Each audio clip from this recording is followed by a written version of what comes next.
Nessa reta final, é muito importante que se faça um cronograma de estudos, mas um cronograma de estudos de uma forma bem tranquila, revendo, por exemplo, o que aprendeu no decorrer do ano e não buscando mais acelerar nenhum tipo de excesso de informações, excesso de estudo, e buscar agora de forma adequada uma lapidação, relembrar aquilo que durante o ano aprendeu com mais relevância. Além dessa lapidação, no aspecto do próprio objeto de conhecimento dos conteúdos, como é reta final, é muito importante a preocupação com a questão pessoal.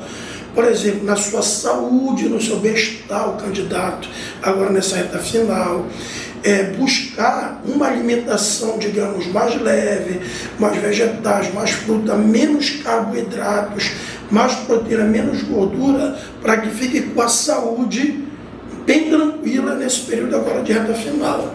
É muito importante também focar na questão do descanso, aquelas noites de estudo exacerbados. Agora, nessa reta final, não tem mais que fazer isso aí.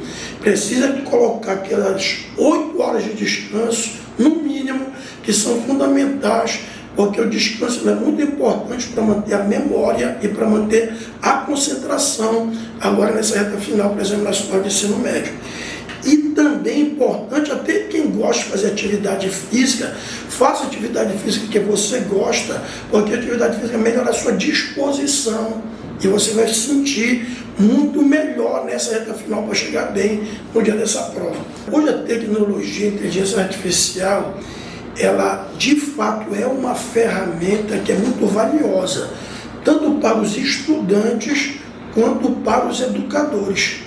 Inclusive, a inteligência artificial e a tecnologia informacional, ela pode dar mais autonomia para o aluno, para que ele não fique dependente do professor, mas que ele possa estudar também sozinho de forma adequada e satisfatória para que ele tenha um bom desempenho. Hoje, por exemplo, nós temos sistemas de inteligência artificial, chatbots que podem fazer, digamos, um estudo, uma análise personificada ou personalizada de cada estudante. Pode, por exemplo, fazer uma tutoria personalizada, onde o aluno faz o exercício, a inteligência artificial analisa o desempenho e, a partir daí, pode direcionar esse aluno para qual setor da área de conhecimento ele precise, por exemplo, dar mais atenção. Se ele chegar, por exemplo, no próprio Google, ele pode no Google pesquisar, que existe uma infinidade de sites muito grande.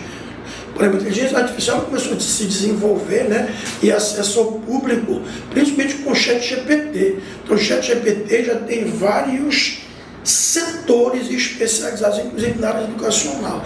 E no Google, ele colocando qual setor de inteligência artificial mais adequado para eu usar para o meu processo de aprendizagem. Ele vai ter acesso a muitos.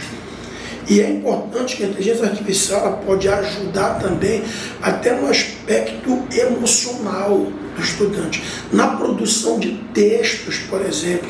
Mas tem um aspecto que é muito relevante também, que a tecnologia e a inteligência artificial ela precisam ser utilizadas de forma adequada, de forma consciente, porque se não for usada de forma consciente, ela pode ter aspectos negativos, como gerar uma dependência do aluno em relação à inteligência artificial, em relação à tecnologia. Quer dizer, pode gerar uma dependência, uma algoritmização do pensamento desse estudante. Então ele precisa usar de forma adequada para que ela seja de fato uma ferramenta que melhore o seu desempenho, mas não que crie uma dependência que possa prejudicar a sua própria formação estudantil e a sua própria preparação para um concurso no Exame Nacional de Ensino Médio. Então ela é importante, mas ela é um complemento do ensino com humanização, substituto não. Agora no final do ano a gente tem que, porque ao decorrer do ano a gente tem o que eu gosto de falar que é ganhar corpo. A gente vai estudando o assunto mesmo, para ir decorando e aprendendo o que precisa. É no final do ano que a gente já tem isso consolidado, a gente vê isso mais na prática, como cai nas questões, nos itens da prova, no Enem de outros vestibulares, mas principalmente no Enem, que é o nosso foco. A gente vai fazendo esse processo de ver como cai na hora, basicamente isso. Mas além disso, tem um modo como eu gosto de estudar. Porque Não é muita gente que sabe disso, mas o TRI do Enem, ele não chega até 1000 pontos, nenhuma matéria, só redação. Porque são 5 horas do conhecimento. Tem a redação que vai até 1000, a matemática vai até 950 mais ou menos, naturezas vai até 870, humanos vai até 850 no máximo, linguagens vai até 800. Ou seja, a menor TRI é linguagens. A maior pontuação que pode dar é redação e matemática em naturezas. Então esse que tinha que ser o nosso principal foco agora, que é o meu foco principal. Estou estudando mais redação, matemática e naturezas, que é o que mais pode realmente mudar a minha nota. Essa reta final está sendo bem difícil, porque é quando a gente fica mais ansioso, porque a prova está chegando. Minha estratégia final é focar mais nas exatas, que é onde eu tenho mais dificuldade. Porque em redação eu estou indo até agora muito bem, minhas notas estão altas, e em exatas que é o problema, porque são 45 questões de matemática e ainda tem ciências da natureza, o que é bem complicado. Então eu estou focando mais em resolver questões mesmo, porque ajuda mais para o tempo de prova. E eu procuro também descansar um pouco mais, porque nessa reta final a mente fica muito cansada, então tem vezes que não tem como absorver nada. Então eu prefiro pegar e descansar do que ficar forçando a minha mente mesmo. Muito importante também nessa reta final, o aluno buscar conhecer o local onde ele vai fazer a prova, para evitar aqueles atropelos de última hora. Às vezes o aluno chega no dia da prova, não conhece o lugar, quer dizer, pode gerar aquela instabilidade emocional, aquele estresse. Para evitar esse problema, no dia do exame, é melhor que ele vá conhecer o local de prova antes para ele já ir bem direcionado. Da mesma forma, pensar também na regulação do tempo. Quer dizer, sempre procurar fazer primeiro as questões mais fáceis e pulando as questões mais difíceis para garantir uma pontuação fundamentada no TRI, que é a maneira como são corrigidas as provas do Enem. E uma dica que eu dou é, antes de cada prova, de cada área do conhecimento, o aluno dá uma olhada nas competências e nas habilidades de cada área do conhecimento.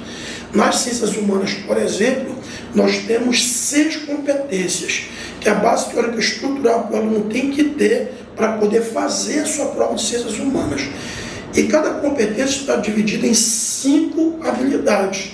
Então, nas ciências humanas, são 6 competências, cada uma com 5 habilidades, tem 30 habilidades. Então, o INEP determina que é obrigatório que essas 30 habilidades sejam contempladas nos 45 itens ou questões. Então, ele dando uma lida aí, ele já vai ter a noção de para onde vão 30 das 45 questões ou itens.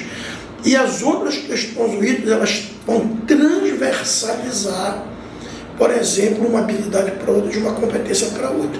Então, é muito importante ter esse foco também nas habilidades e nas competências.